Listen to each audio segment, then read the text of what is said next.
And the wait for Supergirl might be over, but the conversation's just getting started. That's Brandon. I'm Christian. Thank you for joining us here at Parking Lot Takes. We're going to be jumping into a quick Q&A, but then we're inevitably going to be reviewing the next installment in this grand DC adventure universe that we're on right now. Yeah, pioneered by James Gunn. James Gunn, the GOAT. Right? So this is the fourth project in the DC universe. Yeah. Creature Second Commandos. feature film, right? Yeah. Yeah, Creature Commandos, Superman, Peacemaker, and Supergirl. And then we'll have Lanterns coming out later this year. Can't wait. And then Man of Tomorrow. Oh, I can't wait. Yeah, so we're going to do a quick Q&A, and then we're going to review Supergirl. So we'll do a spoiler warning and mark spoilers, and then get into Supergirl. Real quick, new news. Yeah, let's do it. DC just dropped. We're getting an absolute Batman series. I saw this. Did you see this? I did see this. Animated too. I know. Heck I don't know yeah. if I don't know to be if like I would love it to be awesome. Yes. But it does just seem like, oh, let's just do this because it's like it's big popular right now. I do just love the books. You know what sold me though? Scott Snyder is going to be one of the showrunners for it, which makes me very excited because Scott Snyder is one of the GOATs in the comic book world. So I feel like if he's a part of it, it's gonna cook. It's gonna be good. So that made me feel a lot better about it. I mean, I guess I could have assumed he would, but when they confirmed that, I was like, all right, they're gonna cook something nice here. I'm a lot more confident. It's not just popular. Yeah, the run of the books have just been so excellent up until now. So I've been a little bit concerned. I was initially kind of just a little hesitant, like, what's the purpose of this? Like, do we really feel like this is a story that needs to get a show right now? Right now, yeah. Or is this like a money? Like, obviously it's hot. Like, we know like it's gonna be a big deal. But I'm excited. Yeah, I'm still excited to see it. I would love to see it. Have you read? Not all of it. I've read volume 1, but I haven't gotten past volume 1. But volume 1, it's just such an interesting concept that I'm like, I want to see this. Oh, yeah. Absolutely. Yeah, it is very hot topic, and it feels like that's why they're doing it. But if it's also just really good and they adapt it well, why not? I just don't want it to take focus off the future books. True. So that's kind of like, I love that Scott Snyder is involved. That's great. But if it's going to pull focus off progressing the whole story, it's going to make it hard for me. Yeah. But it's like, I mean, do you feel like the Absolute Universe with Absolute Batman has jumped the shark doing an Absolute Flash, an Absolute Superman?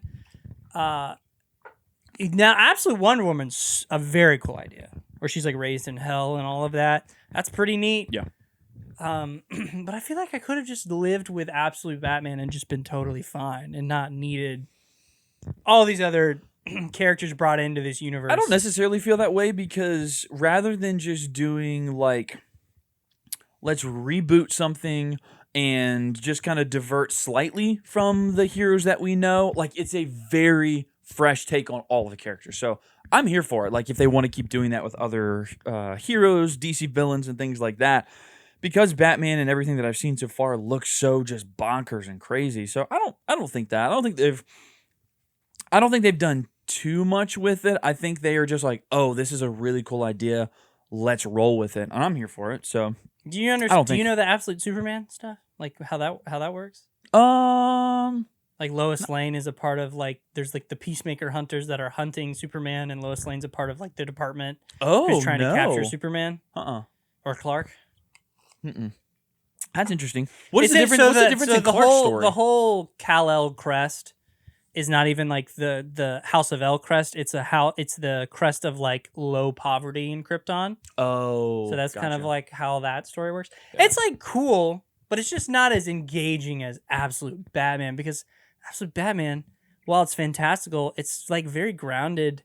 Yeah, in a way that's so engaging and fun, and it just and so they've also They've also taken the idea with his rogues gallery and done really crazy stuff with it. So I think because Batman has one of the best rogues galleries, they've been able to get really creative with it. So he kind of has the leg up. I understand the whole thing. Like, it's going to be kind of hypocritical for me to be like, I wish they had limited, because they did that with Absolute Batman. And just like the money aspect, like that was cool. And obviously he's strong and all the villains are crazy.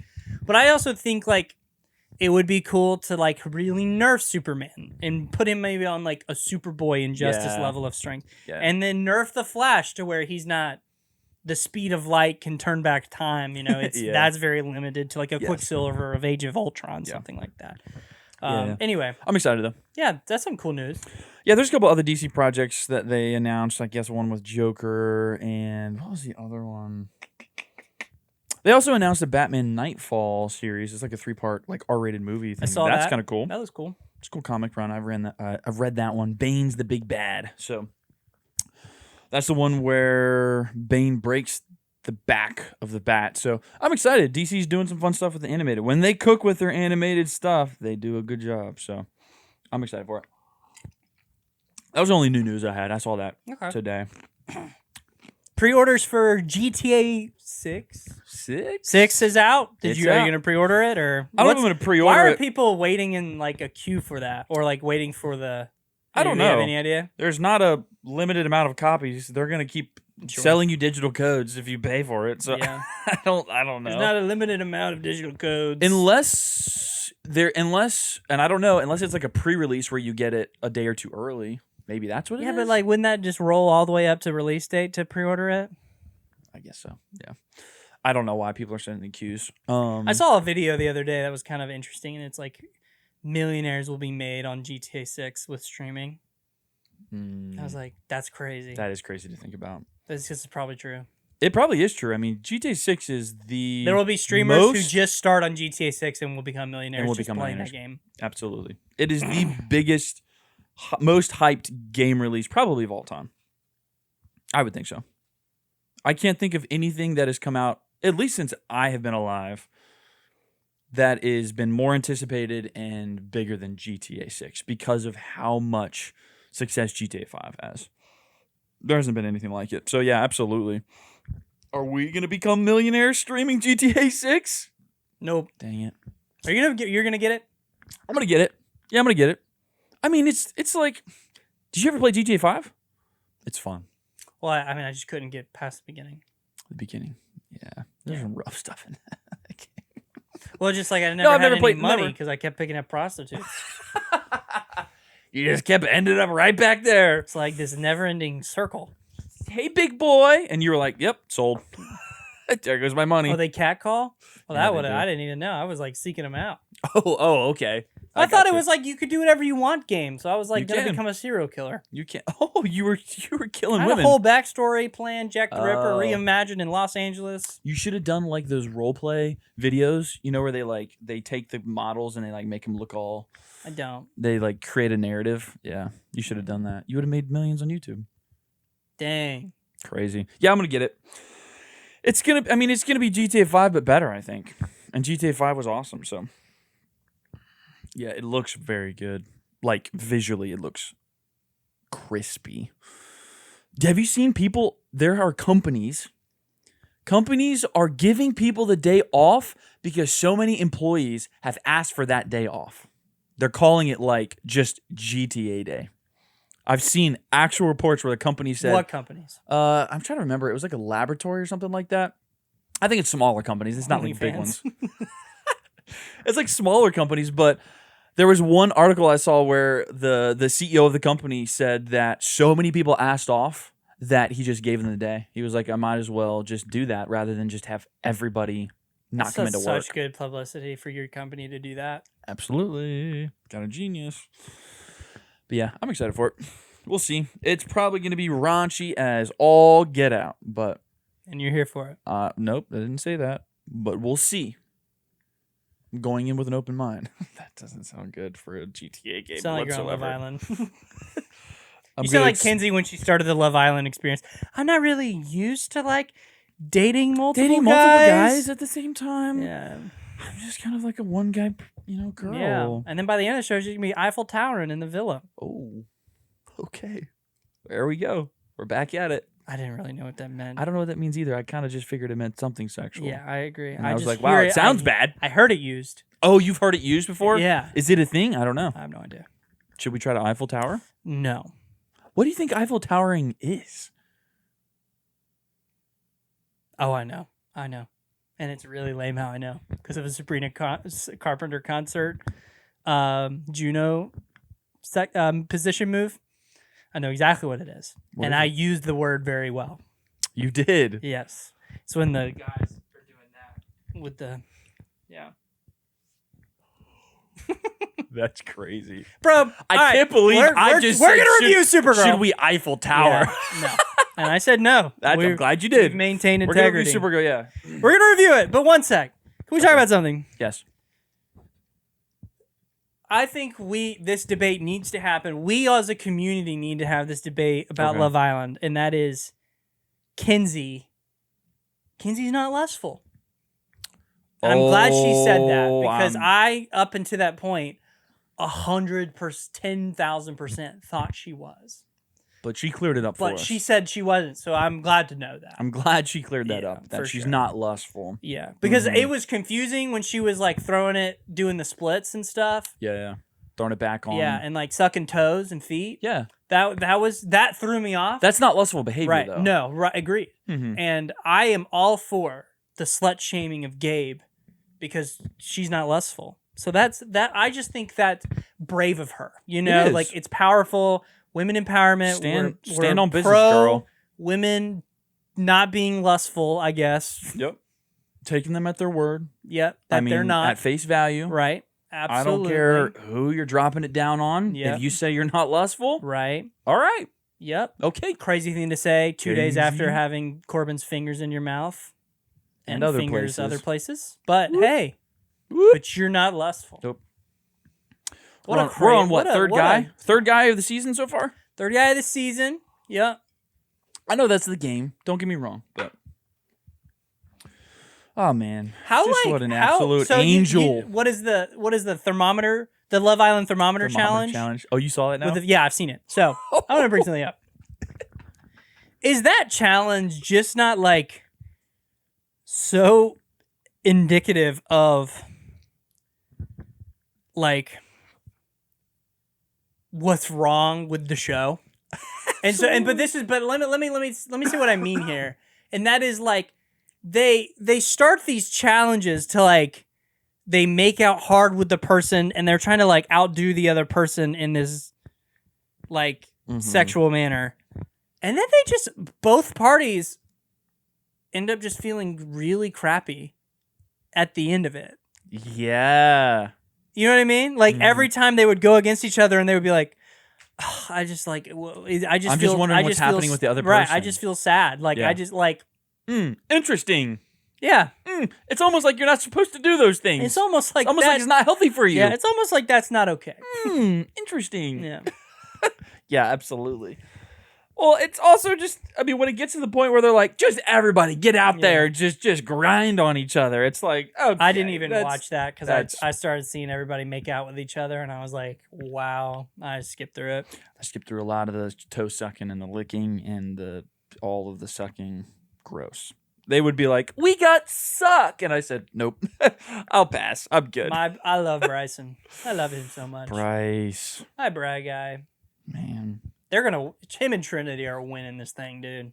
I think they could win it. They're going to win. They're going to go all the way. It's going to be the beautiful. You know what I thought? I told this to Audrey. All of this stuff in Casa Amor where they're like exploring connections and they were both like, I just really miss the other person. Like, I really miss Bryce or I really miss Trinity. If they go all the way to the end and they watch this back, what a beautiful picture. What a beautiful picture of them going to be like, oh my gosh, we were thinking and feeling the same way in Casa Amor. Because I think sometimes people who leave Love Island and watch it back are going to be like, oh gosh, this guy's awful. I am not staying with him. Bryce and Trinity, it will make it stronger because of how much of a connection they have. So they have the unique ability of probably watching this season back and not feeling worse about each other. Yeah. Since Sincere and Melanie go to the end, Melanie's going to be like, oh, heck no. Yeah. This guy lied all the way through and I bought it. There's no way they survive outside the villa. Why is Melanie not a psycho person anymore? Why is she like weirdly the voice of reason now? She chilled the frick out, I guess. I don't know. I guess trauma does that to you. I mean, she was like talking all this sense and I'm like, what is happening right now? Where was this last week? I know. When he was all back and forth all over you and Soul. Yeah, I don't know. There's just no way. I mean, Bryce and Trinity go to the end just because of the Casa Amor Villa dynamic of them both like missing each other and being the only couple to do that. America's voting for them. I think so. So they're going to win. Yeah. I think Zach and Kata are kind of a second to that. Zach feels bad. Kata's playing it very safe. She's like, no, I'm not trying to kiss anyone. Like, you know, so I think they're kind of a close second, but they don't have that level of like, man, I just was thinking about Bryce the whole time, or I was thinking about Trinity the whole time. And I'm just realizing that this person is not them. Fault. Yeah. Because Zach has like so so forcefully pushed that he wants to be open and like open to. But then he feels bad every time he does it. So I'm like, dude, just lean into her. Just be with Kata and go all the way to the end. I'm like, I know you're trying to like play the game, but you're overthinking it. You don't have to do that, because if you're a solid couple and America likes you, you will just go all the way to the end. So I don't think, but what I've heard, and Audrey and I've talked about this, apparently sometimes the producers, though, will instigate things if you do couple up too fast. Well, yeah, that's what happened with Bryce. That's why Bryce pulled Kata, absolutely. I've also seen recently that people are like speculating, it's not like confirmed, that they pushed up Casa Amor because everybody was coupled off so hard. And Sol is right. It is a couple's villa. And so they were like, we got to shake it up. I think that makes sense, honestly. It is very unique because everybody was pretty solid at that point. So, well, Casey and Anaya aren't, but they were going into Casa Amor in a way, as far as like they were very coupled off. They weren't like exploring other people, but going into Casa Amor, they were both right. Like, but that's like. But did you feel I didn't feel chemistry between any of the other people. Like, so how do you like?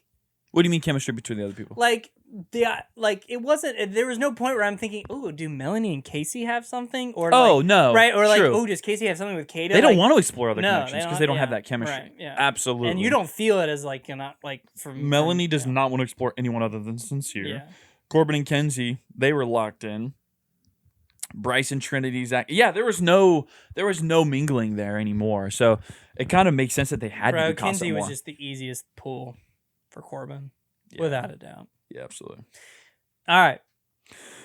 Wow. Oh, but there is one thing I want to say. I want to see Zach come back and just like go up to the whatever's that guy was, Chaz or whatever his name is. I just want Zach to be like smack Kata on the booty and be like mine, and then flick him off and make out with her and just be like, and let him cry. Let him cry himself. Because like remember, obviously Sierra got kicked off the show, but I remember when like the guy was like coupled up with Sierra and he was like, I really like Sierra, and she thought, was it Nick? Yeah, it was Nick. Yeah, and she thought.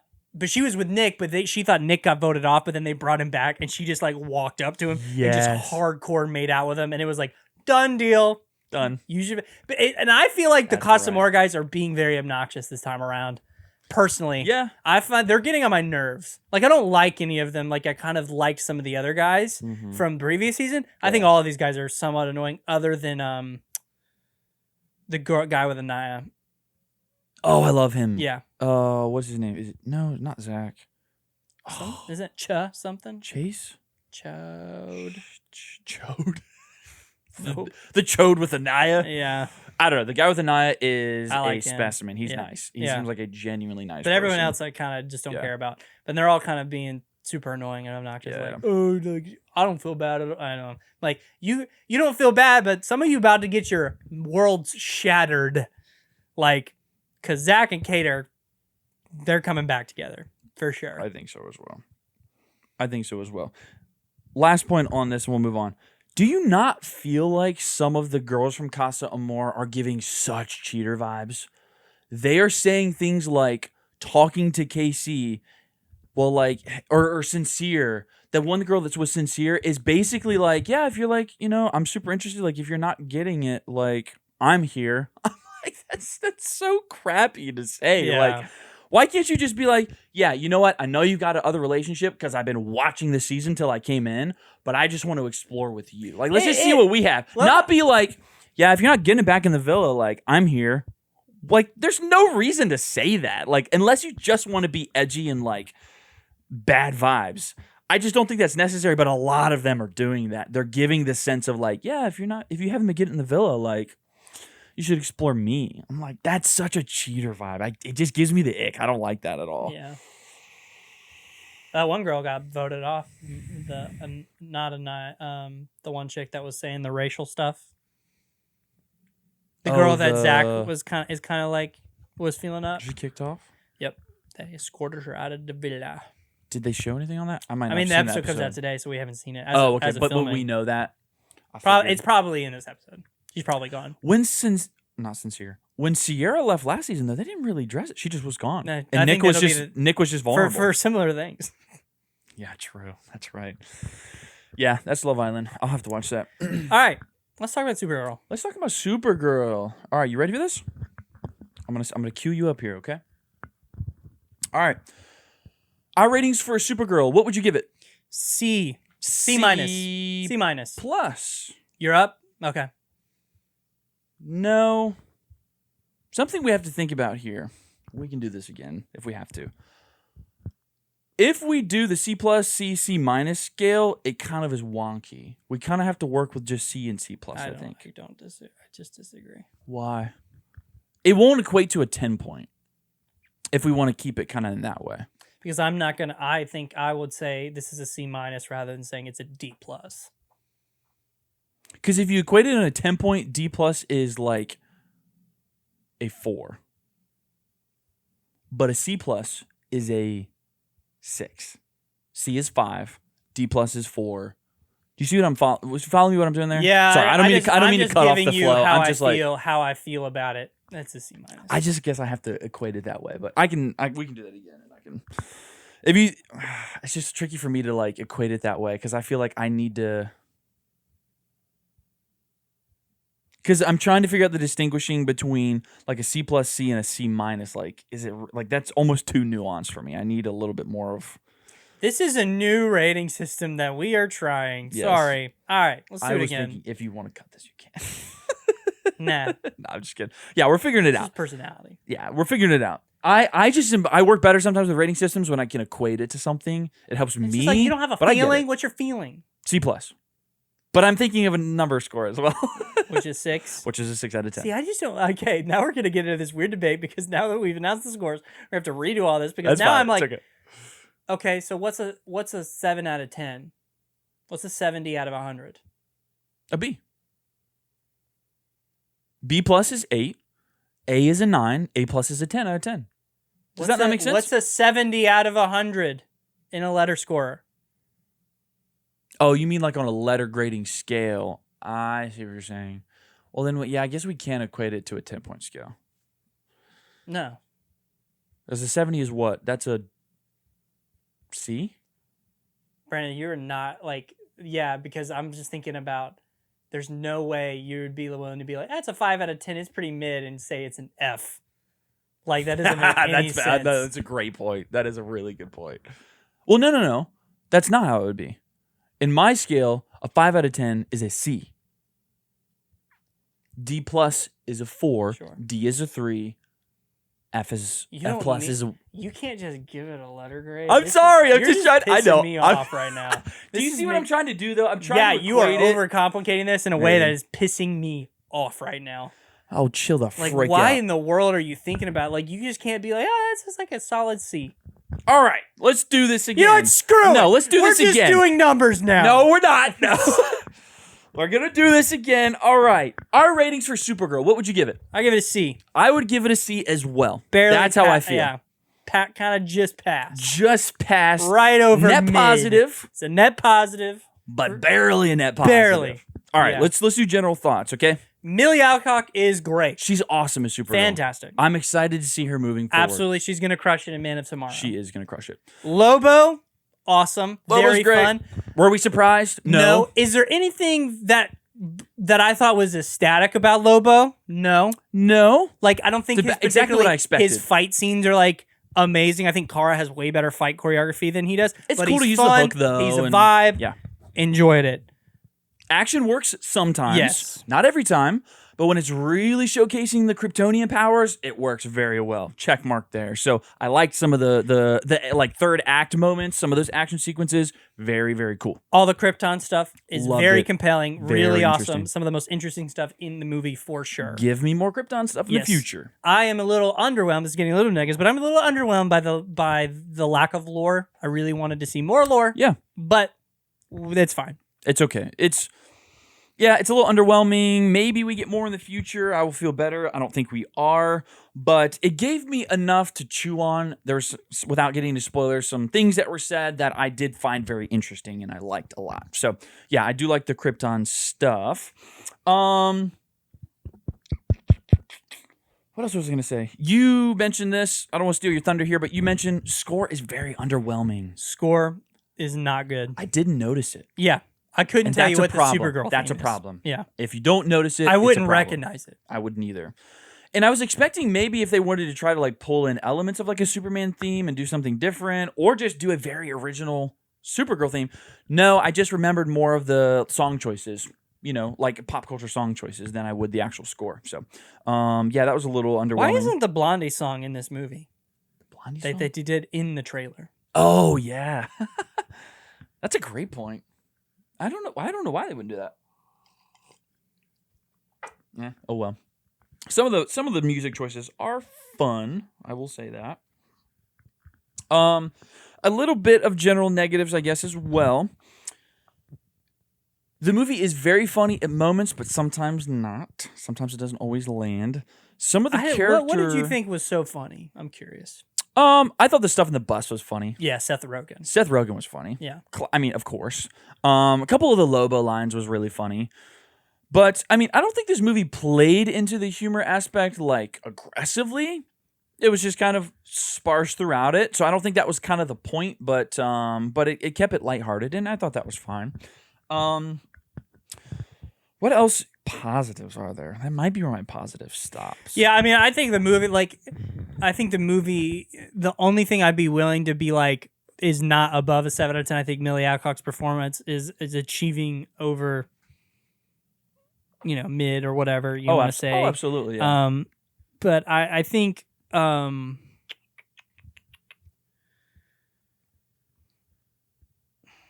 really struggling. Oh, I know what I want to say. Planets. I liked some of the planets. The alien designs are very cool. Yep. That all works very well. It's interesting to see that.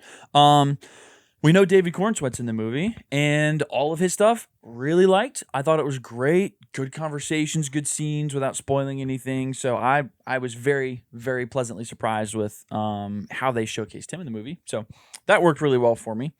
Some general negatives. Some of the character choices with Kara have some glaring issues, and we're going to dive into that in the spoiler section. Some of it doesn't make sense. Some of it is undercooked, and I think that is where the movie probably falls the most.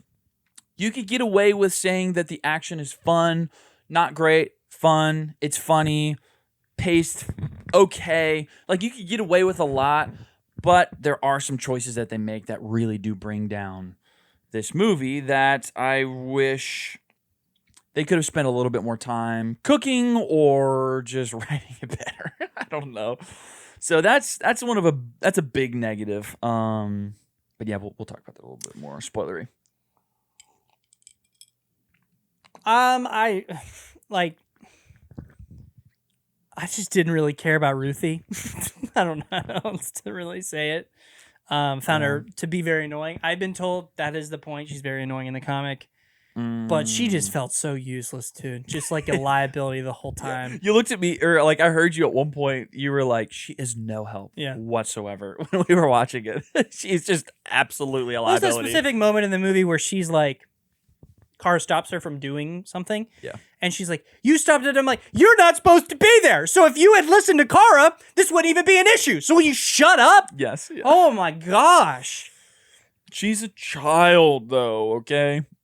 She's going to make some brash decisions. Some of the character stuff with Kara just felt like they were overdriving home certain points. And I just felt like the lacklusterness of her, like the not giving a crap vibe, wore on me at some point. Mm-hmm. And like I think a good comparison for her character could have been something along the lines of like meeting in between Star-Lord and Rocket Raccoon, in terms of, I'm just making the Guardians comparison because it's there, like the tragic past story, but with like the lightheartedness and the carefreeness that she would probably have. Yeah.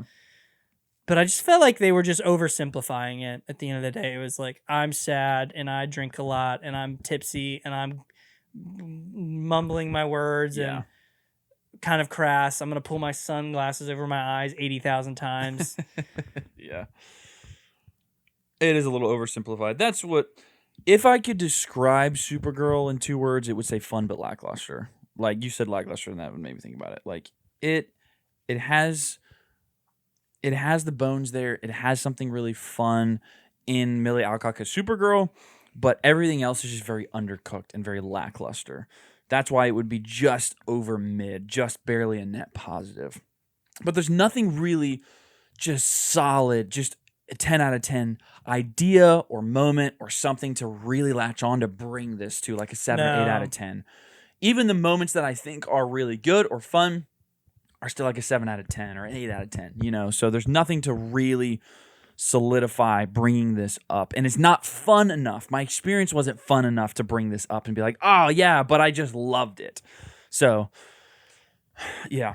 There's like I think the movie's not paced particularly well either. Like, pacing's off. It's not great. It's choppy. It wore on my patience. Like, I felt like how slow it was moving at certain points. I think it's also cut out of order. I think the movie should absolutely open with the villain showing up at Ruthie's house and doing all of that. And then instead of just doing a cut to her family, to her like with the sword outside randomly, doing some sort of like, doing the whole speech thing that she's like, I will do this and I will find someone to help me. And then cut to Crypto starting the record player, peeing on the newspaper, and then the partying and then her finishing that. That's how she gets to the bar. And then Ruthie comes in. Like, I think that flows way better. That sets a better tone that gets us addressed to the villain instead of like opening the film in this kind of jokey way and then getting really serious. Oh my gosh. Why? This is spoilers. Never mind. Yeah, we don't want to spoil it yet. Well, I mean, I'm good on my general thoughts if you want to get into spoilers. Yeah, let's do it. Spoilers for Supergirl. Here. Spoilers you have been mother flipping warned. Yeah, spoilers for Supergirl. Yes. The way the brother goes out in the beginning of the movie. Yeah. I mean, it was laughable. Not supposed to be funny, but funny. Like, yeah. Just like, I'm like, okay. What a choice. Wow. Who wrote that? Yeah. Like, was that supposed to hit harder than you expected it to? I don't know. Ideally, that's like supposed to probably be something way darker. Like, that's probably a younger sibling, but they couldn't get away with doing that with a PG-13 rating, so they made it an older sibling that I don't even think would do something like that. Yeah. But I do think it's like, yeah, you make that a 5-year-old, that's a way darker moment. Like, for sure. Absolutely. And it's believable. Like, I think it's more believable at that point. To your point, though, if the movie opened with that scene rather than Kara, we probably would have had a little bit more of a visceral reaction because we're like, oh, shoot, we're starting off rough. Like, we're just going for it right now. So I think that might have actually played a little bit better, but because it's jokey and then we slow way down and you're like, who are these people? What's going on here? And then it gets really dark really quick. And then we're back to jokey. It hurt the bar. Like, it does come in and out of being dark and being comedic. What was his name? Varric? Who? What was the villain's name? Krem.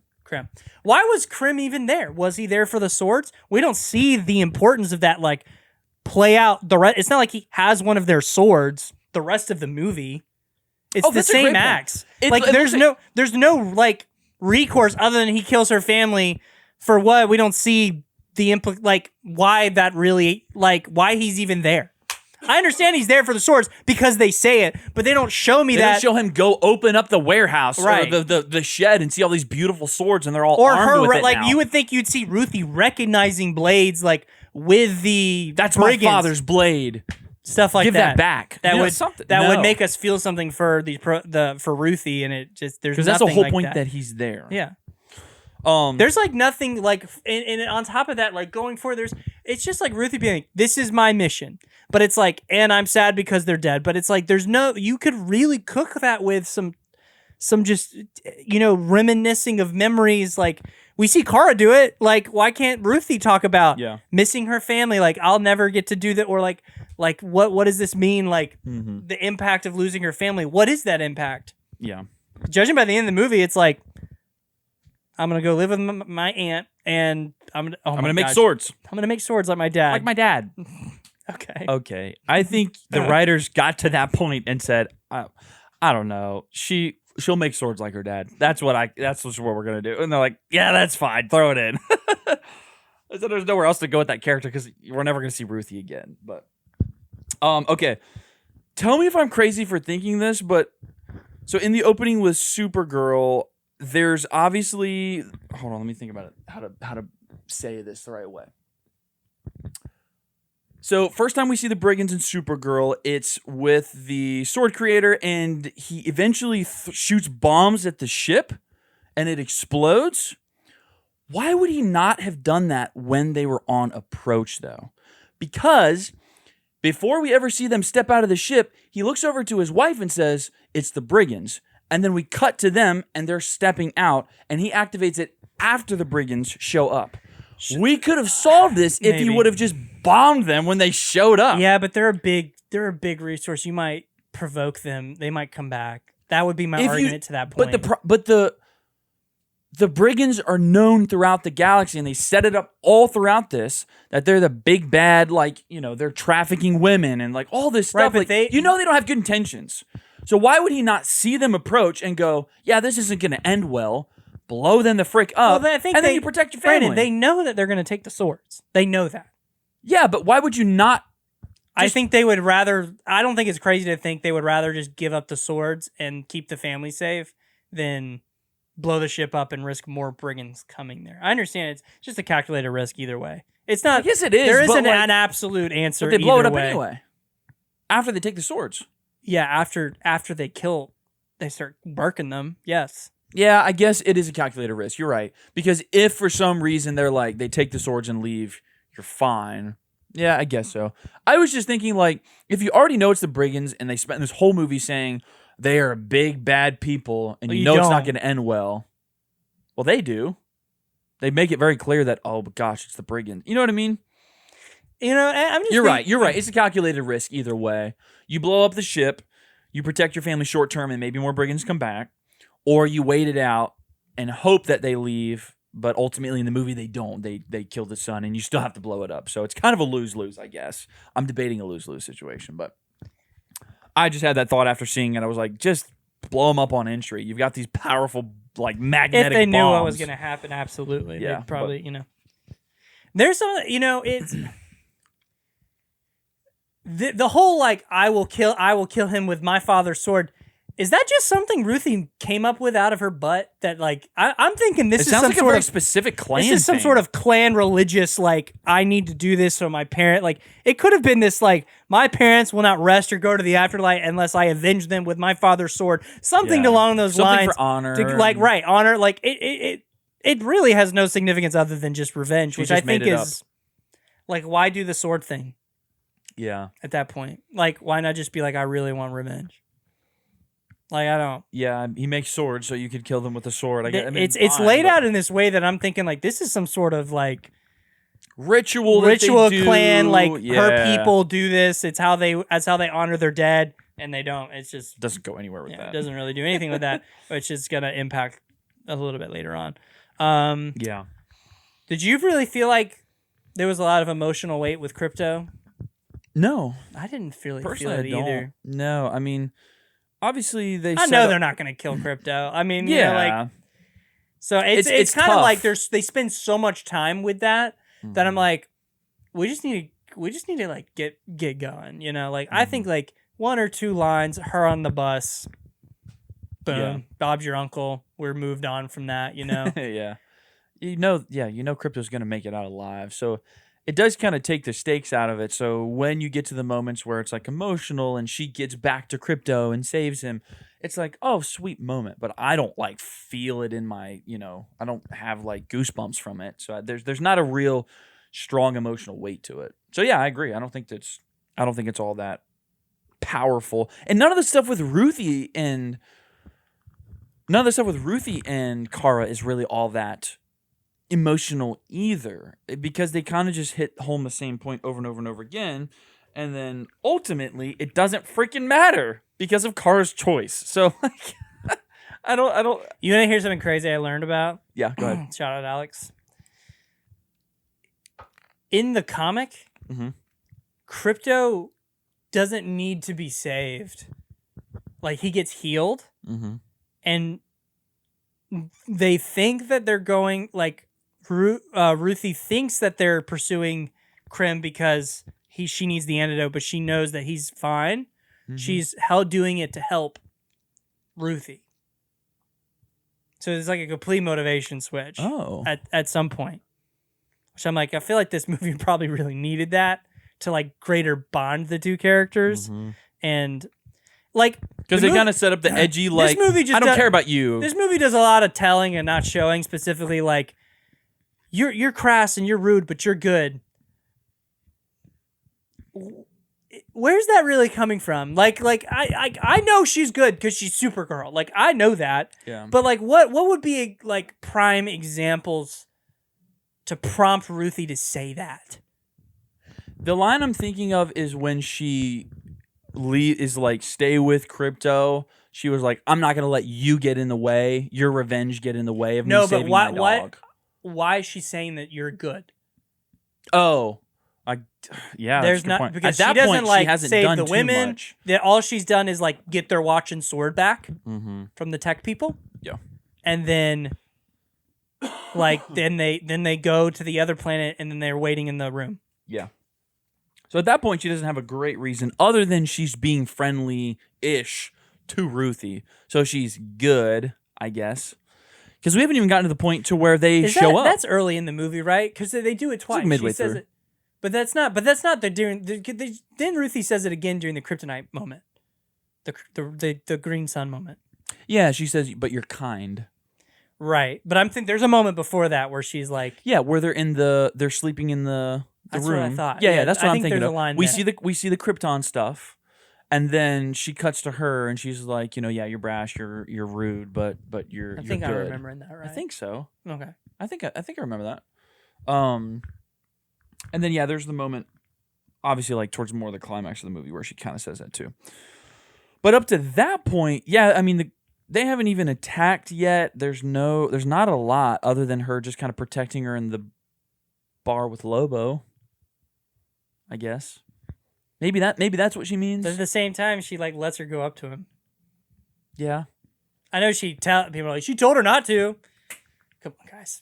She's Kryptonian. You think Kara couldn't have just yanked her back? Boom. Just pulled her back and be like, don't do that. After she knows clearly who Lobo is. Like, I don't know. I don't know about all that. Oh, you brought this up, and I'm curious. Maybe just this for the clip, but do you think Clark knows who Lobo is?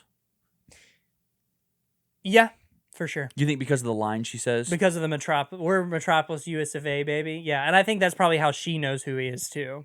Do you think it's I'm just saying that in the moment and he doesn't really care, or do you think she's saying that specifically because he probably would know? I think so. I think it's like name dropping it. At first I thought, I think she's just throwing it out there just as like the to just say it, but when you kind of said, I think that's purposeful, now that I think about it, I'm like, yeah, I think it probably is the case. He probably has been to Earth and knows what Metropolis is. I don't know if I would say Clark knows who Lobo is. Like, I don't know if they had an interaction, but I do think she said that because he has been to Earth and knows what Metropolis is. But I would be curious to see if at some point in the future when they interact for the first time, if he's like, I guess he doesn't really recognize her, but like, good to see his soups, something like, and be like, that'd be cool if they have like history. I'd love for them to be kind of. He would also probably recognize that her suit in some, but it's also like you're gonna put that on Lobo to like remember. I mean, I think it's in Lobo's character to not remember that. So yeah, or care. Yeah, he wouldn't care to remember that. But yeah, that was kind of an interesting moment to specifically say. It's a moment. It's a moment. Kara provides some sort of calculation of like, this will resonate with him in some way. Yeah. Anyway. Yeah. Lobo stuff is good. It's fun. I like it. He's in the movie more than I thought he would be. Personally.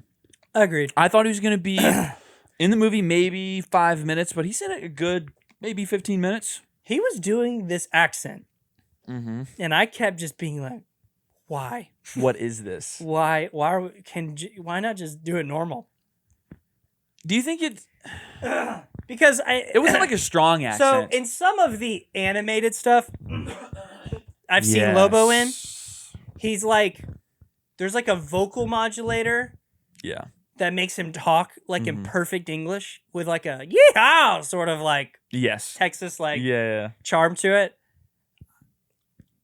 I kind of just feel like we should have done that. Yeah, like, we didn't do that really. Yeah, But I understand the character choice. Like, I understand for the character why they did it, but it worked. It was fine, but it was kind of it threw me off a little bit. Yeah, I liked his action sequences and how he plays in the third act is fun. I do like a lot of that. Let's talk about Creamy Creme. Creme was mid at best. Probably not mid. Not great. Pretty lackluster, boring villain, I would say. Like, He's big into BDSM, though. Yeah, big into BDSM. And When he walked into Ruthie's house with, like, the little, like, mask thing, I'm like, bro gets pegged. Bro. Bro's taking it. Yeah. Yeah, apparently. Bro's kinky. Weird. Interesting choice, but they don't do anything with him other than he's just big bad villain and wants to take brides. Like I think there are way better villains throughout DC, MCU. Krem just does nothing interesting. I don't have anything else to say other than he's pretty boring and lackluster. Like he does his powers and abilities aren't even all that cool. He's just kind of strong and he's got a cool axe. That's as far as Krem goes. That's kind of a big point on the movie because the villain, you really have to have a strong villain to pose against Kara to make this a lot better than it is. So he's not really that strong. Not all that strong either. I mean, he holds his own, but in the end, he's really not that strong. Once she's at full power, it doesn't matter. So, I mean, they obviously debuff her a lot throughout this movie, but once she gets full sun power. Was there a part of you that was a little frustrated with how often she was getting depowered? Yeah, at the first instance with the red sun, she's in the bar, she's drunk. I'm like, oh, that's cool. Like, she wants to feel things. That's fine. But then we continually have that happen. We get to the green sun. We get to, and it's. But then there's the poisoning. At what point? The poisoning, I think, is too much. I think that should not be a thing. Yeah, great point. Yeah, it's like I think like that's it's like a time they've limited it too much, and it's like she should just have her powers there. Yeah, it's almost like you're afraid to she's Kryptonian, and you're like, well, we can't just have her destroying everyone, so we have to do this. Well, then just buff up your villain. Like, buff up the brigands. You know what I mean? Like, something. And they're already taking punches pretty well.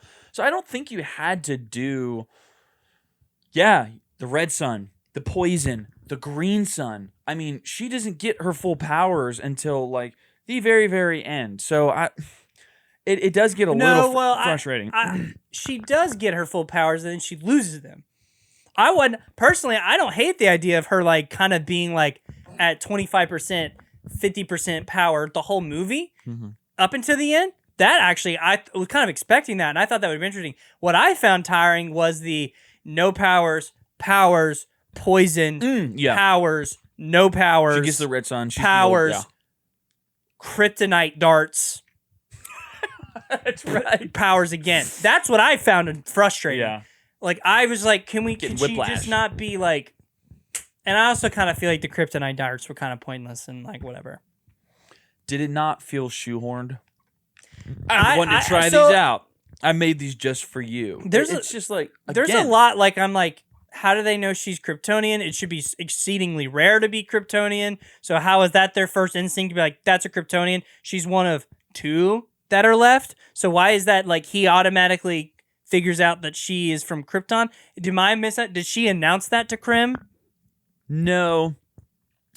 Not to my knowledge. There may be just some comic stuff in there where, I mean, Kryptonians are still pretty well known throughout the galaxy. But the history of Krypton is very well known, I think. I understand they were a pretty major force. So, but the only thing that's a little shaky, though, is Kryptonians being outside of seeing their powers. Right, but they wouldn't have seen, how old is Clark? 30 years old? Mm-hmm. Yeah. So Clark so for a long time. So there hasn't been a Kryptonian around for 30 years.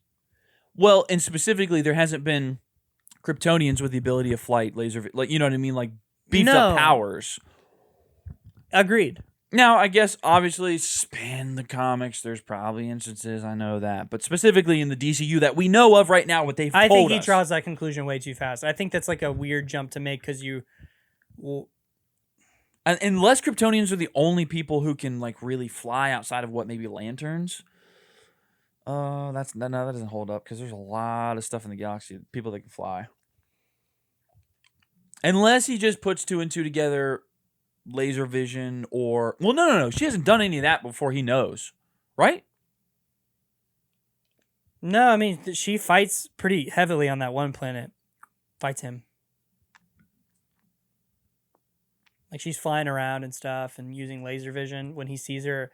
And then he, like, shows up with the kryptonite darts. Yeah. I guess maybe Kryptonians are the only ones who have those abilities, so he would just assume. I'm adding context there. So I don't know. I don't think that's really...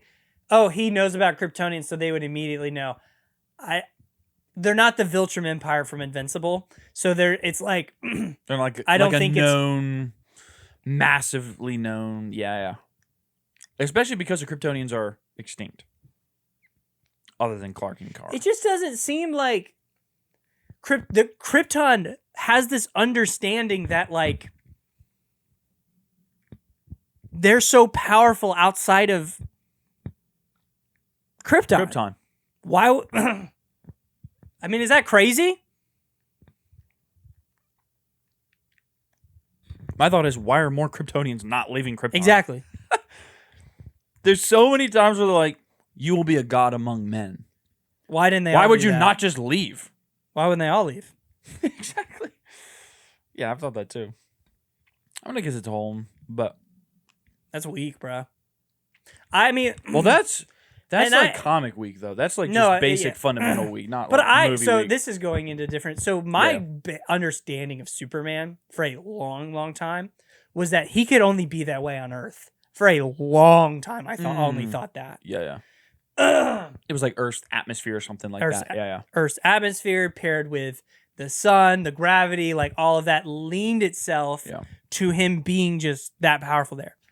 Clearly that's not the case. He flies all around the galaxies. He's hyper powerful. But that is a question I'm asking. Like, so Jor-El makes this conclusion, or Jor-El comes up with this plan to know that he's going to send Calloway. Yeah. Because he's going to have these powers. That you could not make the argument to me that all the Kryptonians know that. I believe that is a discovery that just Jor-El and maybe Zor-El have made together. That is the reality. That's interesting. Yeah. So I bet you that is something that they specifically only know, because that's not why they don't evacuate all of Krypton to a yellow sun immediately and they don't go fly around the galaxy. So therefore, when Krim makes the conclusion that kryptonite, I don't believe it. I think that's kind of cheap, because why didn't all of Krypton do that? I just don't think there are Kryptonians all up until the fall of Krypton flying around doing X, doing Y, doing Z. Yeah, and it wouldn't be common knowledge that kryptonite would bring down a Kryptonian, right? Right. I don't think so. Because if they're all on Krypton, I guess you know the history of how Argo falls, which they're supposed to be like an isolated city kind of out there surviving Krypton. No one saved them then? So then... Why would that be common knowledge for a kryptonite to bring down a Kryptonian that has exposed to a yellow sun? I don't think you could put two and two together. That's just a crazy unless assumption. There's deep comic just connections there that these movies just don't show, which is fine, I guess. But like from an audience perspective, watching the movie, like you kind of do have to connect those dots for it to make sense in your isolated film. You know what I mean? I know it's a shared universe, but yeah, that is interesting. I mean, I guess it would make more sense if only Jor-El knew that, and that's why he sent Cal. And then when Zor-El found the plans for the escape pod and found his notes, he also discovered that. I was like, oh, I'll send Kara there because she's healthy. We're all too far gone. She'll be a god among men there as well. Protect them. Yeah, I think that makes sense, but they don't say that.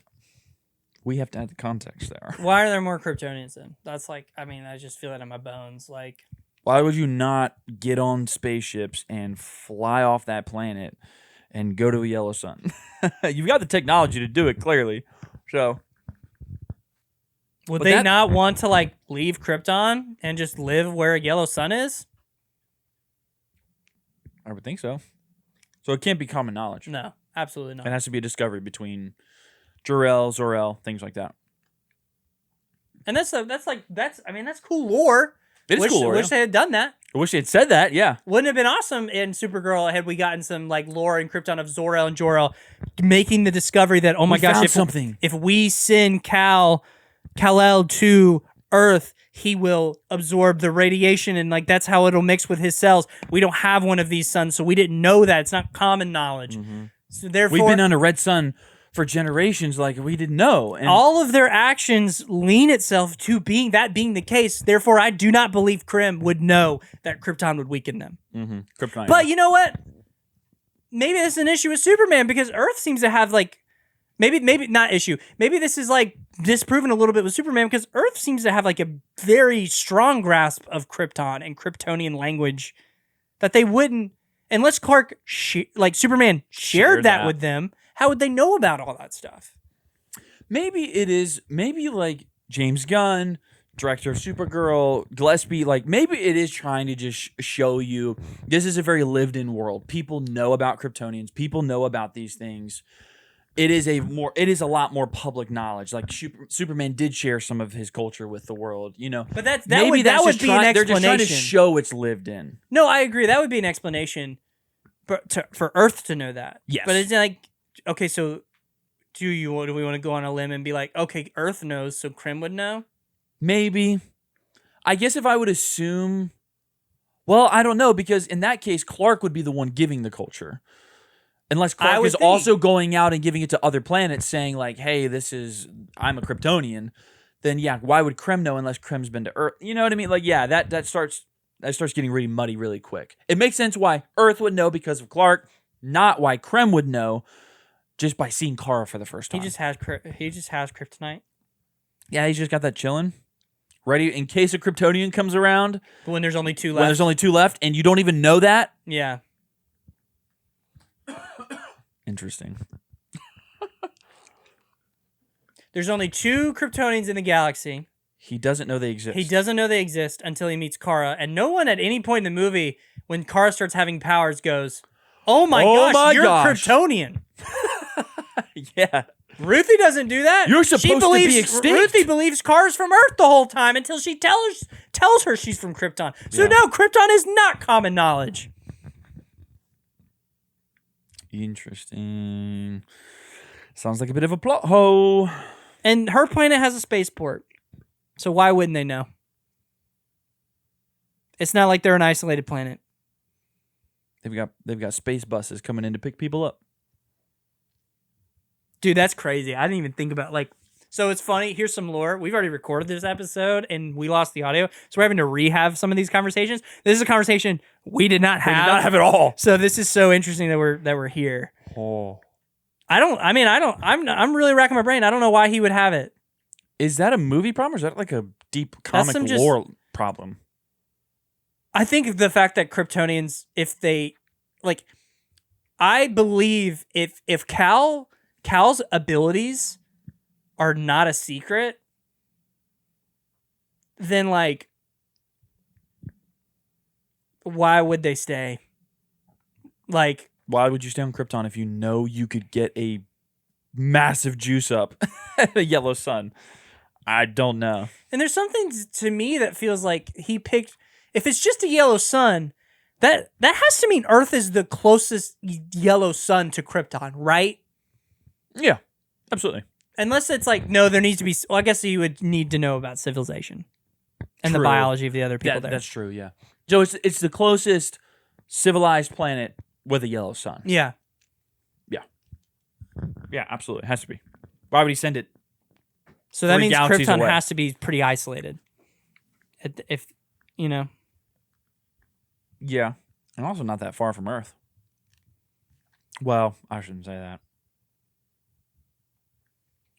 Yeah, I mean, to my understanding, in comics, when Superman shows up, he, to the galaxy, he is, that's what Kryptonians can do.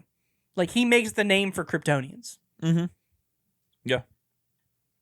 Yeah, that's so weak. Unless, well, you know what? Here's the argument against this, which is, I do probably believe Superman has been to space. Because remember the line with the kaiju where he's like, maybe we could take it to an intergalactic zoo. Oh yeah, So he probably has been to space, so they have experienced and seen Kryptonians before. absolutely. I mean, The galaxy the has. lanterns exist. He knows the lanterns exist. They're all throughout space, like the universe. So I'm very confident But that he has kryptonite left Earth. I mean, the kryptonite. Okay. So to our credit, maybe that's an explanation. But to our credit, there should be a mother frickin' line in this movie that is, she must be Kryptonian. We encountered, so it's a Kryptonian. And then lead that into the kryptonite explanation. Yeah. Don't you think that would work? Oh, absolutely. Early on, one of the brigands looks at him and says, "I think she's a Kryptonian. Like we found a Kryptonian. Before we ever get to the we got to grandson. be careful. Like set her up as she's powerful. She must be Kryptonian. Yeah. We need to take precautions. We don't know anyone who can do that. She has to be Kryptonian." And then Krem's like, okay. And it sets up Kara being powerful. It sets up him understanding her more. And then, when we get to the kryptonite, he's like, "Since I found out you were a Kryptonian, I've been developing this." It would make a whole lot more sense than just dropping, made this kryptonite just for you. You could have just set that up way better. What do you think the likelihood that the kryptonite's abilities work against the yellow sun? Say that again. Is kryptonite's property just inherently would it be known biologically that it just as an element attacks the radiation Yeah, it's like the anti. of the yellow sun? Mm-hmm. So I guess he could put together she gets her powers from the yellow sun and then knows kryptonite would stop it. Would stop that, yeah. Okay, so that's Well, not because crazy. He also knows. So he did consciously go to a planet with a green sun that emits the same radiation that kryptonite would. So I guess if he's smart enough, he could put 2 and 2 together, and he could say, kryptonite Is an does element the same thing. Is an element that counteracts yellow sun. She's getting her powers. So maybe she does. So maybe Maybe means he just put 2 and 2 together. Because if he has enough knowledge to It's go to a gotta be green so sun planet, freaking unique though. Like that's such a niche thing yeah. to know in a day. What's unique is for him to know, even maybe less about the kryptonite. What's unique is for Krem to know, I will go to a green sun planet because that will counteract a Kryptonian's powers. I can see him, if he already knows about a green sun, putting 2 and 2 together kryptonite, but him already knowing about the green sun is kind of unique. Because you would have to know and understand Kryptonian lore. That is such a would you know that? I don't know. I mean, I don't think the Kryptonians, they weren't flying around the galaxy. They were on Krypton. So you wouldn't have this it wouldn't be there wouldn't be this mass history knowledge across the universe. It's an isolated history for Krypton. All throughout comics and stuff, Kryptonians become known because of Clark traveling the galaxy with the Justice League. So I don't think that would be a commonly known thing. But I don't know. I it's almost too obvious that I'm I feel like I'm missing something here. And people will probably tell us if we are. But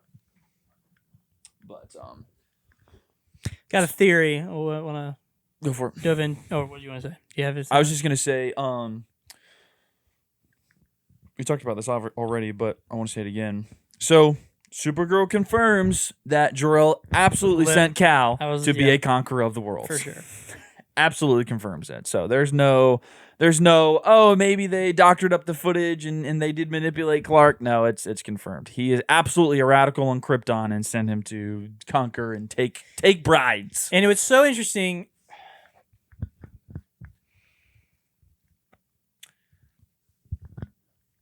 Possibly one of the most important lines in the TCU is in Supergirl when when Kara's mom says that sweet boy is going to be the conqueror of worlds.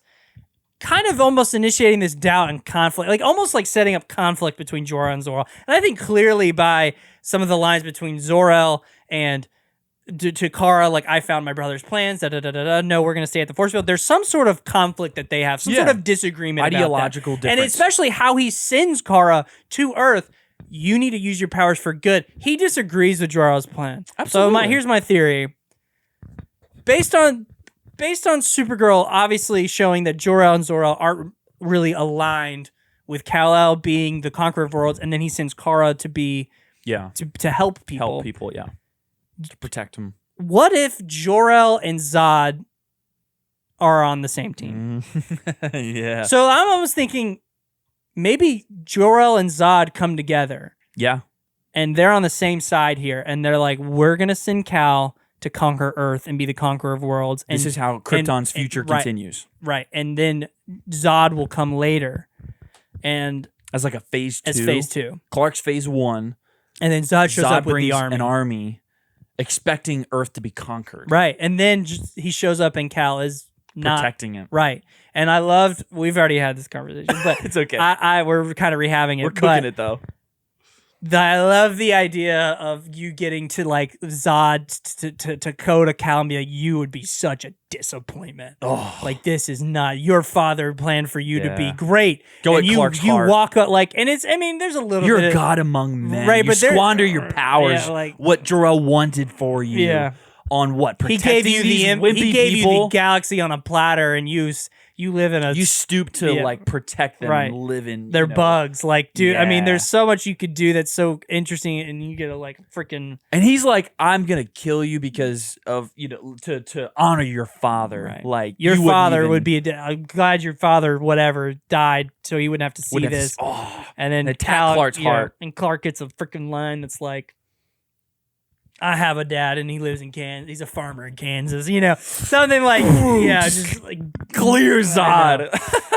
I think that's gonna be great. I think there's got to be more there that they're setting up with that, right? That could be. I mean, that could be the third Superman film. Yeah, absolutely. Because we know. I mean, we know. I don't think that would be cooked in Man of Tomorrow, but absolutely that would make sense. But for that's a third like one. back pocketed for whenever they want to bring it up. Like, Oh, there ain't no absolutely. timeline on that happening. Oh no, and it would work very well. And you had brought this up before when we were talking about it. It distinguishes itself enough from Man of Steel that it works in a new DC. Like it wouldn't feel like we're rehashing Zod. It is different because in Man of Steel, Jor-El and Zod are on opposite sides, and so how he would be approaching Earth would be very different than Man of Steel. How he would be approaching Clark would be very different because he wants to kill Clark in Man of Steel. Oh man, to like, extract the Codex. So he would be coming in fully expecting partner with Clark him. to have like a red carpet out for Krypton. Yes, is interesting. Yeah, absolutely. Expecting to be received as kindred, as kin, and Clark's like, "Who are you? Like, what are your intentions?" Like, imagine Zod. Like, "I'm just like you. What are you talking about?" Imagine Zod shows up in Metropolis. He's like, "Bring me to your god.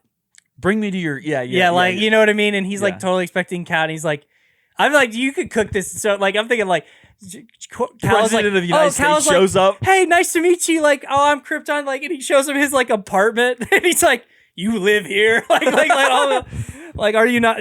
All of this stuff is just so interesting. And then you could have. I mean, you could. There's so much you could do, dude. I'm almost thinking like maybe, like what if Jor-El didn't die on Krypton? What if him and Zod are in the Phantom Zone and he shows up on Earth expecting Kal to have conquered it? And you have Kal, you have this shock oh my god of Jor-El, but he ends up siding with Kal because of his choice. That's his son. And then Zod is infuriated with the decision and kills Jor-El. You do the whole thing way later. Yeah. So Jor-El sees Kal, the man he's become, and almost is like, "I love the man you are. Like, you made the right choice. You made Clark. a good choice." I was refuses, and it's like maybe and Zod's trying to get Jor-El to be like, "No." And so then Zod tries to kill Kal, and then kills Jor-El because he's turned on you. You're doing that arc just way later in the series. Oh, I like that. I do like that a lot.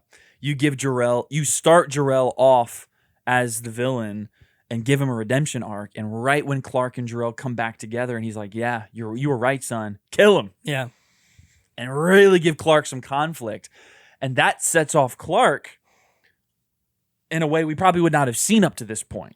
Because there's a deep personal connection there. Clark wouldn't want to hold his punches back. You know what I mean? Against Zod. So that could be really fun.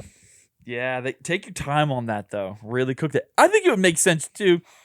Outside reasons. Bradley Cooper. James Gunn would absolutely want to bring Bradley Cooper to do that. Yeah. Why would you not? He's a phenomenal actor. Let him really sink into that role in the third, fourth Superman movie. Absolutely. I think that is highly likely to happen in the future at some point. I just don't. I mean, I could see Bradley Cooper, Jor-El just being a one-time cameo thing, but like if James Gunn, I mean, he uses him so much in the Guardians movies, like they have a relationship. I wouldn't be surprised if he wants to use him and be a bigger role in a future movie. So, oh, I like that. I like that. We talked about this, but we didn't get that far. That's cool. No. That's really cool. Well, I'm just like outside reasons. You cast Jor-El and Zod are totally in the Phantom Zone because I'm just like laying it out like this. You cast you cast Bradley Cooper as Jor-El. Yeah. Are they going to prosthetic and make him old? Or are they just going to leave him young? If you do the Phantom Zone, you can leave him young. You can leave him young. Yeah. Absolutely. And you're not taking away from Pa Kent at that point. No, and if you ultimately kill Jor-El, then Clark doesn't have to like play between the two of them. You know what I mean? I mean, there could be a lot of really fun dialogue as far as like who, Jor-El, you may be my dad, but like my real father has been Pa Kent here. Like there can be a lot of fun conversation with that and really hit Clark home emotionally and kind of play around with that a lot. So, yeah, I think that could work. I like that. That's a cool idea. Why would they not do that? Because that just seems like they're not thinking about it enough to write a good draft of a freaking movie. That seems like the archetype. Like that just seems what they'd be going for. And they set it up in Superman very well. It plants the seed for something like that. Let's bring it all home in maybe the third movie. And it plays it well for Kara, too, because she's been on Krypton and she would know some of that. So you could kind of throw her into the mix, too. I think it could work. Supergirl really misses a big character moment for Kara, too, because obviously you would assume Kara knows that. Like, why wouldn't Kara know that Jor-El sent Kal to Earth to be a conqueror? Like her parents know that. I don't believe they say that out loud. I don't believe there's a story reason her parents wouldn't educate her on that, and especially why feel the need to like specifically like Kara, you should use your powers to help people if she didn't already know that. Yeah, they really miss. There's just such a great character moment they did. It would just be so powerful if in Supergirl Kara knows the truth that Kal was sent to Earth to be a conqueror. But when she shows up, she's shocked that Kal has made this decision that her parents would have liked. Mm-hmm. So she doesn't want to burst Kal's bubble, essentially. So she wants to protect this innocence and this image. So, but that playing into why she doesn't feel at home there, because she's living this like weird lie that like he's not really caring. Because so much of his motivation is like, I'm doing what this is great. I'm doing like all of his motivations, like I'm doing what my parents told me and sent me here to do. She would know that's not true. That's why she doesn't want to be there. Mm-hmm. Yeah. She's not at home there. She lives a lie. He like blatantly in front of her. Mm-hmm. So she doesn't feel at home there. She doesn't want to be there. Yeah. And you could even take it a step further because Clark discovers that in Superman. You could have a conversation in this movie where Clark reveals to her, I know what my parents truly intended. And it's like a sigh of relief for her where she's like, I can feel like I'm not holding something from Clark anymore. And she can kind of let herself go and find that connection. Well, on top of that, feel like home. You could have the characters not really being seen. This is the first time these two characters can really come together and bond because this is out in the open now. Yes, it's out in the open, exactly. So Kara lets her guard down a little bit and can make Earth feel a little bit more, and Clark feel more like home because she's not holding anything back or feel like she's living a lie. That could really work because of what happens in Superman. Yeah, that is kind of a missed opportunity. Because that would have brought Kara and Clark together on a deeper level that would have set up something like a Man of Tomorrow to really love their chemistry together as cousins. So, bro, get this man in a writer's room. Maybe we should film all our episodes twice. Maybe we should. We're really like pushing the envelope on these. Yeah. Let's talk about the big character moment. Supergirl kills Krem. Okay? we have talked about this in length already. I think that choice for Hilt. All right. Yeah. Let me say it this way. Thank you. I was about to be like, okay. The choice for Kara to kill Krem makes no sense because of everything she says to Ruthie. For her to look at Ruthie and say, "Don't do it. Don't kill him. It won't make you feel any better. Just turn around and walk away." And then to turn around for revenge for Crypto and do the same thing makes no sense because they don't set up any of that for her to get to that point to make that decision. It is so to actually kill him. stupid. The entire movie for her whole be like, revenge isn't the way. It's not going to do Not it. the way. It's not the But way. almost setting up like she's been on a revenge quest before. Yeah, you like she's got some pain. You pointed this out. Like her pain, her heaviness of her heart is from Krypton. Not because she went out and like sought Murdered some revenge dude. on her parents. So what is she talking about? It's not the basically revenge isn't the Jedi way. All to just turn around and be like, this is for my dog. Boom. And then it's just like, what? What? Yeah, that makes no sense. I want to be clear here. I do think you could have written this story where that was the only option. Absolutely. And you could have had her kind of kill him not out of a place of revenge, out of like, it's just like, you have to. Yeah. Because he's that much of a threat, maybe? I won't stop. But a way stronger decision is to have Lobo do it. Mm-hmm. Yeah. You have Lobo has already like been given like a fondness to Ruthie. Yeah. So you let Ruthie have that decision. Kara walks away, and you let Krim stand up and just say the most foul stuff ever. Like, I will find you, and I will take you, and you will bear my kid. Da da da. All this crazy something stuff. Awful. And then have Lobo walk up behind him. Mm-hmm. Yeah. And then just leave it there. Yep. Like, Kara doesn't kill him, characters but she are doesn't intact. save him. Lobo takes care of him. Yeah. Absolutely works. Absolutely. Way better than not setting up anything about her having any kind of past or trauma from like taking revenge, telling Ruthie, don't do this, and then just turning around and absolutely doing that. And then also just Ruthie and her going about their business. Like, is that not such like a like, would Ruthie not turn around and go, wait a second, you told me not to do it, and then you did it. Why would you do that? Like, is that not such a hypocritical thing to do? Like you could set up, it's like, you could do something like, let me do it, but it's not set up. Like, it just felt like it came out of absolutely nowhere. I could see someone adding context to assuming she was like, oh, I want to protect Ruthie's innocence, I will do that. But she comes across almost like, I've been down this road, but they don't say or show or do anything about her going down some kind of road of killing someone in the past. Every time she comes, so obviously there's like the line where she's like, Clark's got a light heart, so like my heart's heavier. It's all in relation to Krypton. Yeah. Nothing to do with what she has done in recent history, killing someone, some kind of revenge arc, none of that. It's all about Krypton. So when she gets to the point where she kills Krem, it doesn't make sense. It's like this one of the, I'm sorry, it's just one of the explanations we were given when we brought this up to some friends was she's too far gone. From what? From what? What did we see in this movie that says she's too far gone? But like from what? Because she watched her parents die? That means she's too far gone? That means she's too far gone and she's just like, yeah, I'll just kill people because I have, pain from watching knowing my parents are gone. She's too dark. She's like... What does Supergirl do in this movie that says that she is so far gone that she's just cool with killing Krem? Or murdering Krem, yeah. Nothing. Yeah, specifically murdering Krem. There's nothing alluding to that. No.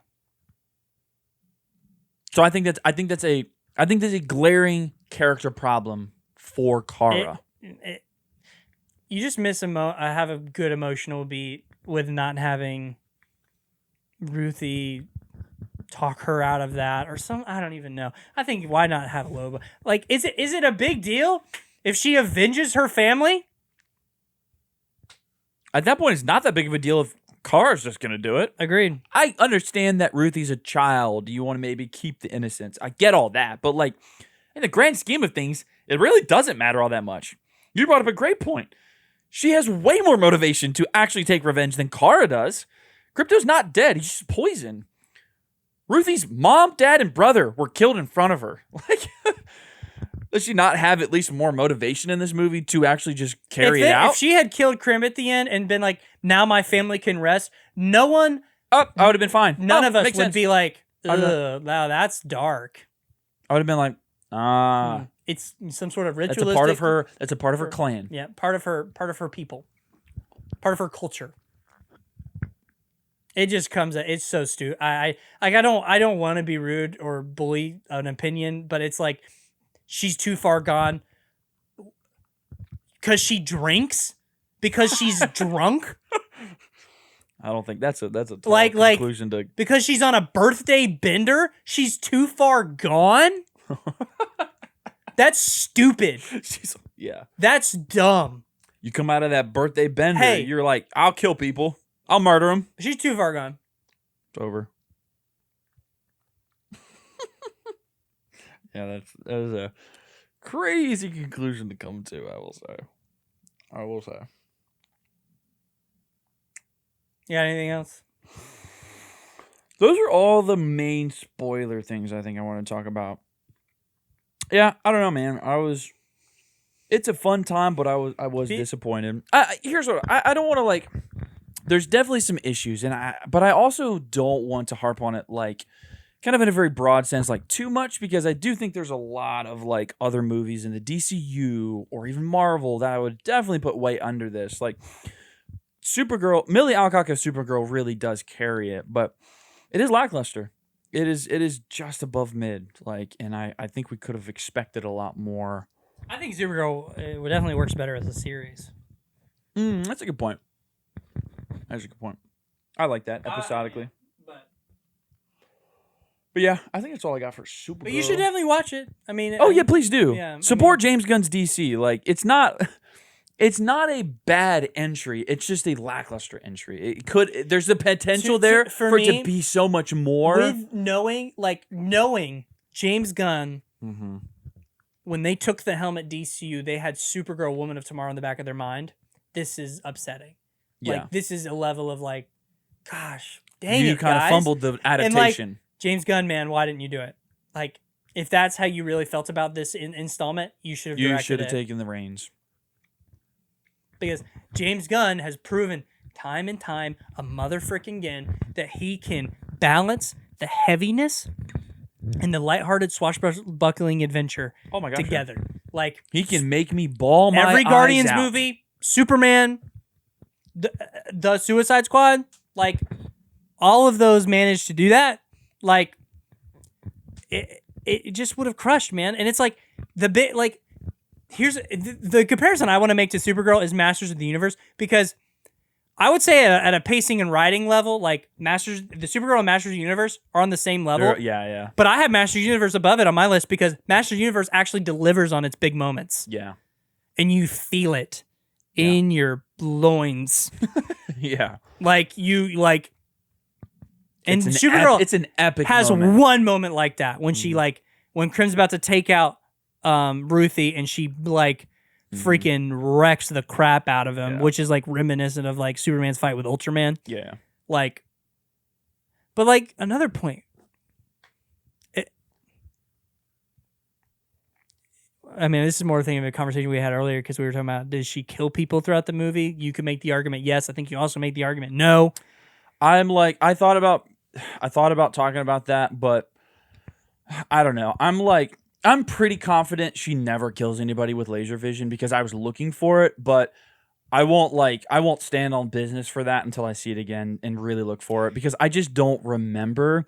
I remember one specific scene where she lasers a guy in the third act at point blank range. He does not die. And it's a brigand. He does not die. He just gets pushed back.